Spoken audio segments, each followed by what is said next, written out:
I mentioned earlier that biomass doesn't have the energy density of petroleum. And this is not just a physical property that's interesting to scientists. This has real world impact. And the impact is the fact that the biorefineries that are going to make the ethanol aren't located in the cornfield. They're located somewhere else. And so you have to transport the biomass from wherever it comes from to this biorefinery. So this is a typical rail car line on the U.S. rail system. It may not be to the standards of Bulgaria, but it's the best we have for now. And this typical rail car can hold either 100 tons or 8,000 cubic feet of material. It's got a weight or a volume limit. One of the two is going to be constraining.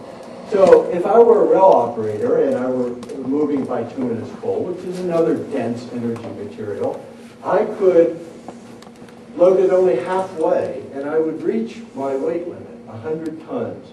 And that 100 tons, when delivered, would give someone 2,650 gigajoules. That's 1,000,000 times more than a megajoule. And so that's, the car's half empty, but we've got that much energy delivered. But then if we go over to the biomass side, it's just not as dense. You can't deliver fresh green biomass to a refinery. It has to be dried someplace. So we'll take 50% of the moisture out. But then you've loaded this up to 8,000 cubic feet of biomass, and you've already reached the limit, but it's only 60 tons.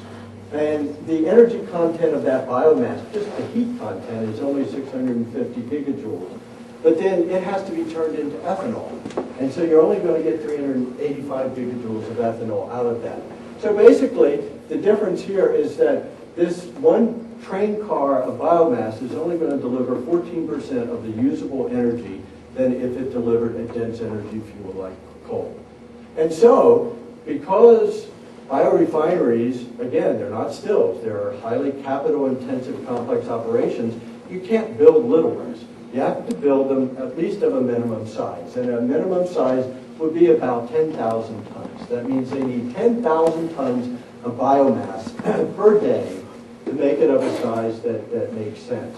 So what that means is that a typical biomass refinery would need 166 of these train cars arriving every single day to provide it with biomass. And because there's so little energy density in the biomass, you can't bring it from far away, or else the energy of transporting it exceeds the energy that you're going to be getting out of the biomass. So it has to come within about 50 miles.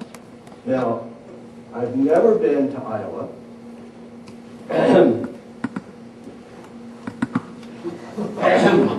But I see biorefinery. And, and ethanol is not environmentally neutral. It's not a green fuel. Producing ethanol has severe water impacts. It's more water hungry than a petroleum refinery. You need 3.5 to 6 gallons of water for producing just 1 gallon of ethanol. The thing is, our corn belt is in the Midwest. And the corn belt stretches from the irrigated lands in Nebraska through Iowa into Illinois. Some of that's rain-fed with good aquifers. Much of it is not. Minnesota and parts have already banned additional ethanol plants simply because they don't have enough groundwater to supply a new plant. EPA has already been called in to look at the issue of the emissions from ethanol production plants. Not the ethanol itself, but the plant itself, the particulate matters that come out, and most importantly, the volatile organic compounds, which are the ones that are most harmful to human health, in particular formaldehyde. And in addition to the CO2 that's emitted in great amounts when you ferment anything, there's also carbon monoxide and the NOxes that come off of it. Then you get to the point of actually burning it in a car. Now, we already know that you're not going to get as much energy out when you burn it, but you also increase the volatile organic compounds that come out, and in the colder areas of the country, you spew out a lot of formaldehyde, which is a carcinogen, and above 6% blend, your NOx emissions rise sharply.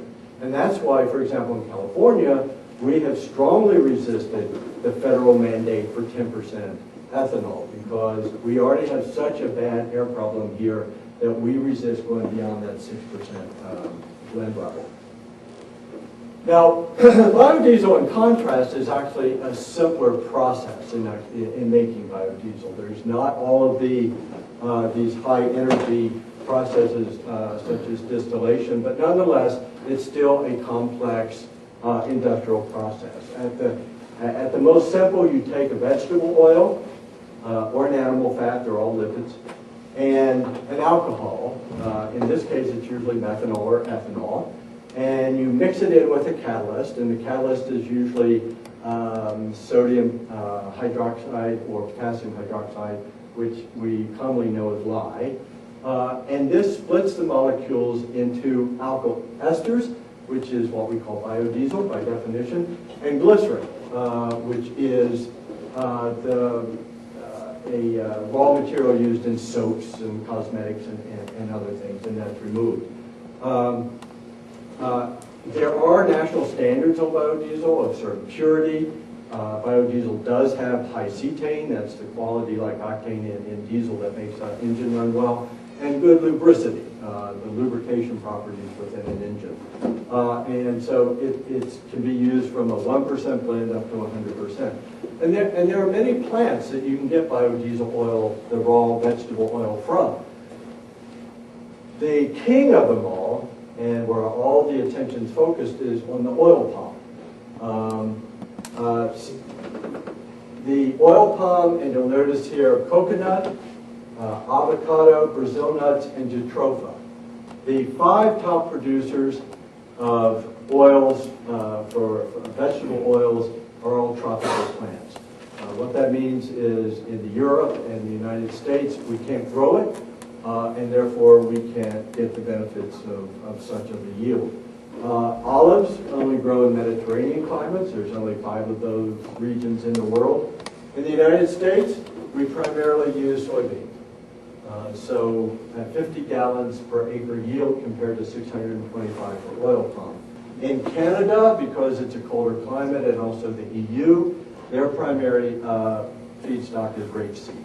Rapeseed is what's marketed as canola, Canadian oil low acid, just for the sound. But then again, we run into this same limit in the United States with soy as we have with corn.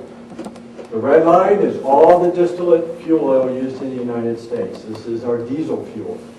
The green line, the energy content of all of our soybeans. The pink line is the energy content of the biodiesel derived from soybeans, and the blue line, the energy to feed the U.S. population. So we would only get, at most, if we used our entire soybean crop, which will be lower next year because we're planting corn, something like a B10 blend. Globally, the picture is no better. I mean, this is a look at all the vegetable oils produced in the world. From soybean, palm, and canola, which are the 3 major ones, including sunflower, peanut, cotton, coconut, palm kernel, and olive oils. Total world production of all vegetable oils is about 115 million tons. This is the basic cooking fuel, material for for most people in the world. And I wanted to point out here, what I've done is I've taken just this segment of palm oil and broken it out by location of production. This is almost entirely Malaysia and Indonesia. Again, palm oil can only grow in the tropics, so it has become dominant in Asia, Indonesia, Malaysia, and I'll return to that in just a second. But then let's put it in perspective again.